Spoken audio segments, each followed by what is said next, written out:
Қайырлы күн достар, менің каналыма қош келдіңіздер. Бүгін сіздермен дәмі өте керемет болып шығатын, жұп-жұмсақ, балғын, жасалу жолы өте оңай болып шығатын медовый пирожныйын дайындайтын боламын. Видеоны соңына дейін қарап, менімен бірге болыңыздар. Ең алдымен таза ыдысымызға балымызды құйып, ыдысымызды баяу отқа қоямыз. Оған бір қасық ас содасын салып, екеуін жақсылап араластырамыз.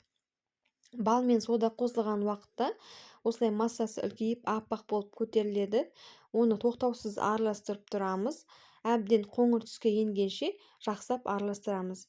Мінекей осындай қоңыр түске енген уақытта оттың астын өшіреміз де сары майымызды салып қоямыз. Бөлек ыдысымызға 3 жұмыртқа саламыз. Оған қант қосып, миксердің көмегімен жақсылап араластырамыз. Осылай массамыз әбден үлкейіп әдемі болған уақытта оған ерітілген жаңағы балымыз бен сары майды қосып, жақсылап бір араластырып аламыз. Бөлек ыдысымызға 1 кесе ұнға 1 қасық разрыхлитель қосып, жақсылап араластырып аламыз. Ұндарыңызды міндетті түрде електен өткізіп алыңыздар. Енді осы ұнымызды қосып, жақсылап араластырамыз. Бізде тым қатты қою емес, осындай сұйықтау келген масса шығуы қажет.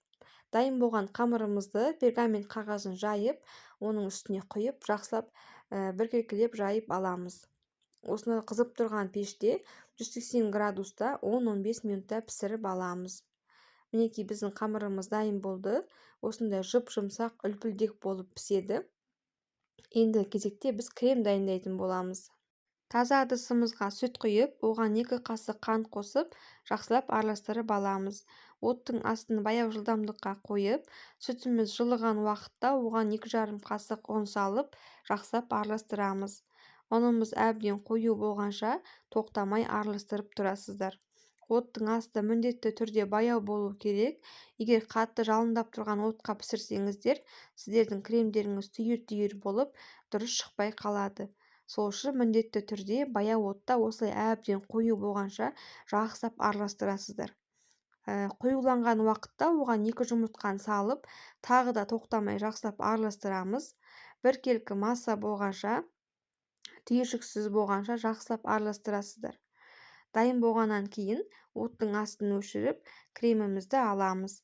Мінекей қараңыздар, осындай не қатты сұйық емес, қатты қою емес, біркелкі осындай ешқандай түйіршіксіз крем шығуы қажет.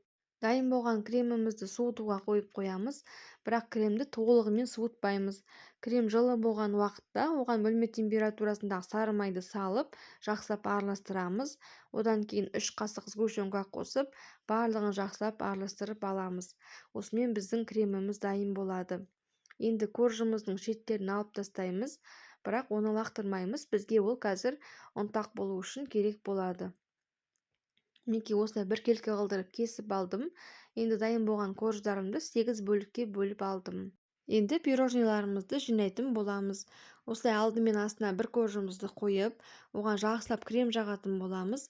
Кремді өте молынан жаққан жақсы болады, өйткені бұл медовыйдың корждары кремді өзіне жақсы сіңіреді. Сол үшін де кремді аямай жақсылап молынан жағыңыздар. Бір коржға крем жағып, үстінен екіншісін қойып, оған да кремін жағып аламыз. Осылай шеттеріне жаңағы кесіп алған корждан қалған ұнтақтарды сеуіп, әсемдеп аламыз. Мінекей осындай болып шығады. Өте керемет болып шығады, қыздар. Қазір тағы да екіншісінде осылай істеп көрсететін боламын. Тура осылай етіп тағы да бір коржды аламыз. Оған да кремді молынан әдемілеп тұрып құйып аламыз. Шеттерін барлығына крем жағып шығамыз. Одан кейін үстіне екінші коржымызды қойып, оны да дәл осылай етіп кремін молынан жағып аласыздар. Шеттерінің барлығына кремін жағып, осылай ұнтағын сеуіп, дайындап аламыз. Дайын болған пирожныйларымызды 20-30 минутқа салқын жерге қойып қоясыздар. Менде 8 ұшты корждан 4 пирожный шықты. Өте керемет болып шығады, қыздар, қараңыздар. Кез келген қонақты күтуге, немесе өздеріңіз шай ішуге де үйге істеуге өте керемет дәмді болып шығады.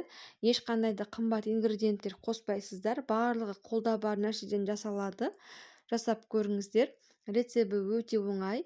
Рецепт ұнап жатса, менің каналыма тіркеліп, лайк, комментарий қалдырып отырыңыздар. Ас болсын.